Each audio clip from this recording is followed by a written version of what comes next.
Hello, my name is Bobby O'Perry. This is the 37th episode of BPerryFilms podcast. I will be sharing with you a discussion on what makes someone an influencer. We know that there are many people who claim that they are an influencer without real experience and credentials. I'll be sharing with you some of the toxic moments that I have seen via social media and experienced firsthand. We need to find a method that will better explain what these group of people do so you as a consumer won't feel like they are scamming you or taking advantage of you. So I'll start out with what is influence. Influence gets people to take action or get outside their comfort zone for a certain cause. An influencer is a person who, by definition, is explained as a person who has a big social media platform and that is influencing other people to buy a product. However, I don't think that makes someone an influencer. An influencer is kind of like a brand ambassador, someone who has social impact and is trying to get people to support a certain cause. And in this presentation right here, I'll go over some of the pros and cons of what that looks like and see if there should be like a new name for what influences are or bring awareness to what people think and perceive it to be. So this is a little bit of the behind the scenes. So I'll be identifying what is the difference between an influencer and an imposter. And I know many of you have experienced the imposters. And let me tell you, it has nothing to do with just having a big following. Personally, I think an influencer should be someone who is supporting or is a part of a company or organization that is trying to create social change and impact, like what I do with this channel. For example, with BPerryFilms, I don't look at people's characteristics. I just go by based off of what skills and expertise that they have, and if they're a good person and willing to take the next level of performing to execute certain tasks.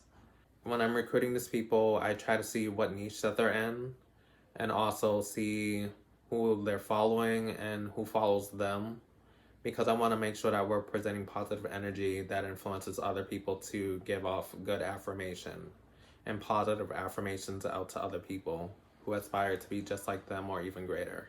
And the goal is not to be like someone else. The goal is to be the better version of you. Every day you're improving, every day you're challenged in some type of way, whether you achieve that goal or whether you hit a bump in the road. And that's what I try to give off when I'm doing these podcast episodes. Believe it or not, I'm not the same person that I am when I first started. When I first started this business in the digital marketing field, I had to think, how am I going to get my reach across and how I'm going to create videos that have so much fulfillment to it and try to make every video and every guest have their own aesthetic so everybody feels like they're having a different experience. And I had to go soul searching. I had to figure out what are my wants and what are my needs and how am I going to execute this to my fullest potential. And each time when I recorded, I used to get really nervous getting in front of the camera. It would take me maybe like 10 minutes to prep, get ready, and forget some of the lines, use script, not use scripts, outlines. Trust me, I tried it all. But nothing has more impact than you showcasing who you are and being confident in your own skin. And I hope this video gives you some good testimonies of that. Some people identify themselves as motivational speakers. And what I don't like about motivational speakers is that they're being forced to tell you something positive, whether that they actually believe in the things that they are saying to you because they're getting paid to say those good things. But in actuality, those good things sometimes may hinder people's performance. Some people don't feel like they have that resources or those opportunities like we have that are in front of the camera, you know? So we have to be sensitive to the way that we communicate with other people and persuade people in a way that makes sense for them. It's like when I'm doing consultations with people, there's no right foot that fits all. Everyone's different. So when you're going through the screening process, I'm seeing what are your likes, what are your dislikes, what do you enjoy doing, what do you not enjoy doing, what It's going to get you to that next level, whether it's 1 session, 3 sessions, 6 sessions. What is going to be the growth, and how are you going to master these steps once we finish what we're trying to do together, you know? And like I said, motivational speakers is just for the moment. Sometimes they feel insecure with themselves, but sometimes when we say something that's positive and can reflect on how we feel, it makes us change our mindset and our point of view. But does that make that a motivational speaker? Maybe they are a speaker that has motivational moments, you know? But like I said, sometimes when we say something that we think will be helpful for someone, it could be discouraging someone else. Like I could preach about people getting their master's degrees, going to get their education, but I don't know people's finances. I don't know people's studying habits. I don't know what their confidence level is. I don't know if they have social skills. There's a lot of things that we don't know about people that we take for granted, but we always suggest things to people, but we never ask them how do they feel at this exact moment. What is going to transform their mindset to get to that right moment. Another label that people go with is model. I think Naomi Campbell gave a great example of that. Just because you take a lot of pictures does not make you a model, but you can aspire to be one. Whether it's just showcasing clothes, doing a haul, doing runway, doing covers. There's a lot of work that goes into it. It's not like you just wake up one day and say, I'm a model now. But it takes a lot of time and effort, and then people give you those labels. Artists. I have a video talking about what is the difference between an artist and an entertainer. An entertainer gets the audience riled up for the moment, but an artist has a long-term effect on how they impact people. Like the way that Thriller still impacts us today, the same way that Revelations from Alvin Ailey still impacts us today. It takes us on a journey, and it has the same level of influence years later. And people still want to hear that music, see that dance, and keep people going, you know? And it takes a great artist and expertise to create something with high quality and value and transform what people may feel at that current moment to something positive or something fulfilling. When you cry, I cry. When you laugh, I laugh. It's those moments that we take for granted. It's those moments that we don't always look back at. Someone asks me, you do all this stuff. Do you ever have a day to take a break and have a self-care day? And I'm like, I try to, but it's hard because I have FOMO, which stands for fear of missing out on opportunities if I take a break, you know? Being in a performing arts field, if you're not working, you're not making any money, and you miss out on opportunities that you could be collaborating with people. So I always take that to heart. But sometimes I have to think about what is going to affect me the long term. Should I take a day off? Should I take a week off and just batch record everything? But that's my process. I have to learn step by step. Not every day is going to be the same. Not everything that I do is going to be the same. It's a process that we go through. Another label that people use is public figure. This is usually symbolized as someone as being important or someone who has a high profile. And it takes time to develop to become a public figure. And you have to be responsible for the things you say and do because people will have you at that higher level and expect you to perform at that high level at all times. So be careful for what you ask for. So let's talk about the toxic culture. There has been a lot of bullying that I have seen online between creators, actors, performers, motivational speakers, so much chaos going on online, and it's very disrespectful. There's been a lot of hazing and not enough social impact. If you claim that you are this influence or this person of influence, you should carry yourself in a certain way. I'm not saying that you can't be authentic and express your feelings at all times, but you have to be conscious of how you read the room. That one bad comment could reflect on you, and it can reflect on all the other people in your room, and you'll lose those followers very fast. I know as a Black creator, it's hard for me to grow.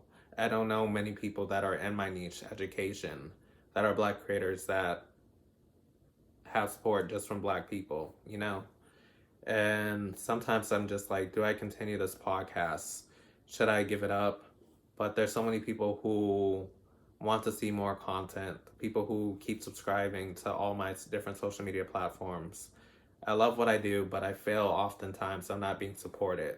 Maybe because I'm too positive. Maybe I'm telling people about themselves too much, about how they can improve their lifestyle.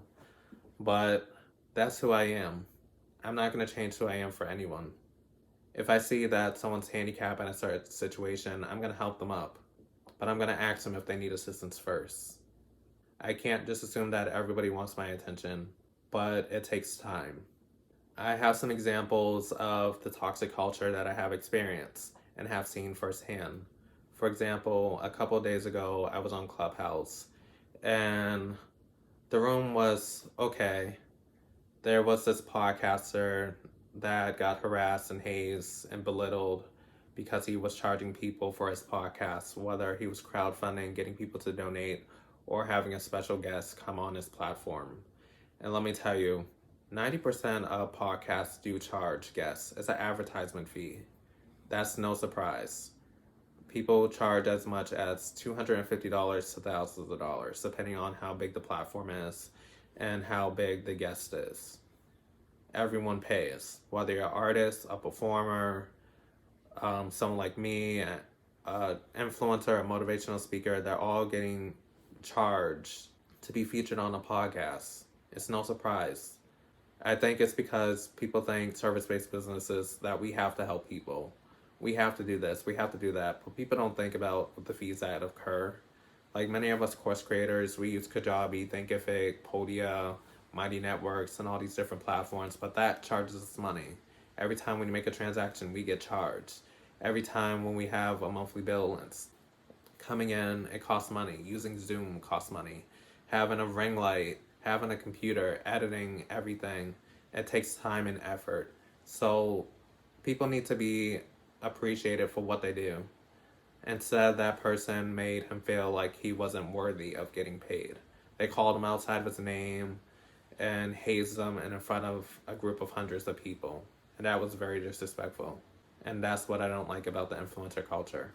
Also, for example, of what happened to me is that I was asked to be featured on a podcast to promote my course. On this podcast, they advertise themselves as uplifting Black people, young people, to get off the streets and be entertained for a couple of hours each night and learn about something fulfilling and all that good stuff. However, when I brought up the course, someone who was on the screen felt like I was a scammer and was asking, why don't I offer for free on YouTube? And I said, most people who watch free content on YouTube don't always watch to the end. And also, not all cases fit all. And also, when you go to school, don't you pay? The ladies responded back saying, well, I don't know who you are and what your credentials are. I'm like, I have a master's degree and I wrote 12 business plans in my lifetime, working on business plan number 13 for my course, Creating an Effective Business Plan, where I'm teaching young professionals how to write a business plan from start so they can start their own businesses in the future. And she asked, am I guaranteed that I'll be successful at the end? And I replied, no one can guarantee that you're successful at the very end. You get what you put in. If you don't show up to class and you don't perform the material, you don't go through the electrical slides and ask good questions, you're going to be at the same spot for where you are. So that told me that she wasn't really motivated. But because of that, she felt some type of way and people were looking at her like she's crazy and stuff. But that's how people react sometimes. People don't want to pay, but they want you to pay for them. And the road doesn't go that simple. When people still want a service for you to help increase your reach and help you get those little baby steps to perform at your fullest potential, they should get paid.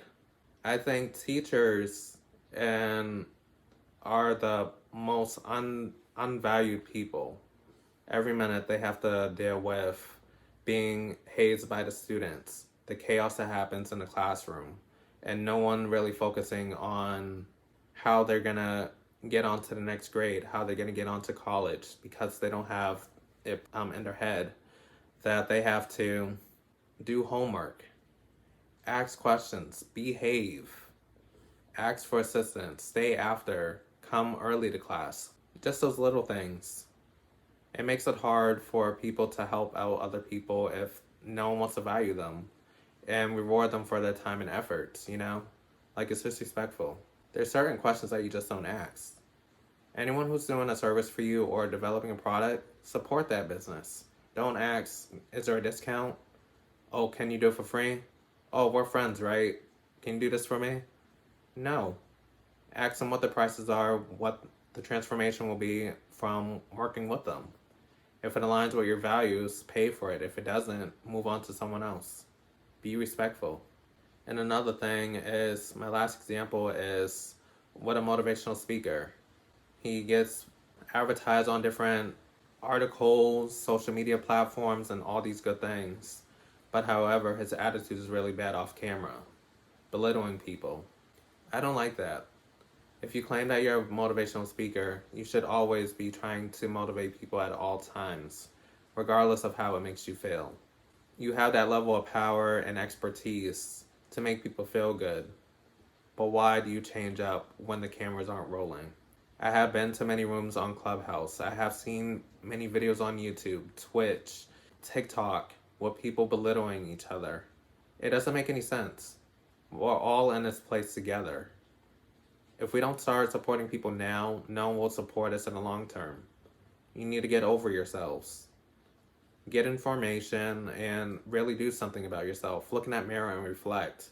Am I working to my fullest potential? Probably not. But I can improve on that and make things better for myself, for other people around me. And that is a person with influence. Get rid of the toxicity and really try to do better, be better, and see how you can help other people. And I know what my podcast and my web series, BPerryFilms podcast, Grow SMMA, and Social Impact has really made a big transformation in many people's lives. Many people want to work with me now, and many brands that I have worked with have seen how I have transformed. And it's always been my mission when I'm collaborating with brands is to figure out how can I better assist my clients. My clients always come first. It doesn't matter what the brand is. I always ask them what is the value, what do they want me to do, how can we create impact, and what is the time frame that we're going to get all this stuff done. I believe everything needs to be done sooner rather than later. Do better, people. So I'll wrap up and talk about what makes someone of influence or motivational is by being themselves. Being able to test the waters and being truly yourself. I know there's days that we don't feel good. Sometimes we're angry, sometimes we're upset, but take a day off. Be honest with yourself. Take breaks. And I'm going to be rewatching this video and seeing how I can implement it in my regular routine, because it's hard for me to take breaks. But I know that there will be a tomorrow. But will there be a tomorrow for you guys? What does that look like? What does your monthly goal look like? What does your weekly goal look like? What is your daily affirmation? What is going to make that change happen for you? But everything takes time. I want you guys to really subscribe to my channel on YouTube, Instagram, Clubhouse, TikTok, and also on Threads, BPerryFilms, and really dissect through all my videos. And if you need assistance on anything, always sign up for a discovery call or a coaching call. And I'll spend some time with you to help you accelerate to your next level. Stop waiting until tomorrow. Sign up today. It's okay. Just be truly who you are. Stop thinking that you have to be an influencer. Be a person with influence. Be a person who is motivational. Be someone who is transformational. Focus on the value and be whoever you are in that mirror. I'm telling you, look in that mirror for maybe like 5 minutes and tell yourself some positive things about yourself and write it down. Write some things that you don't like about yourself and see how you can reflect and make things better. And I'll rest my case on here. I hope you guys enjoyed this video.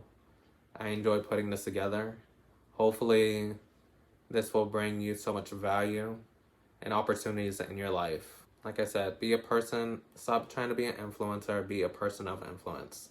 It's totally different. You don't need labels to make you who you are. Just be who you are, because there's only one of you.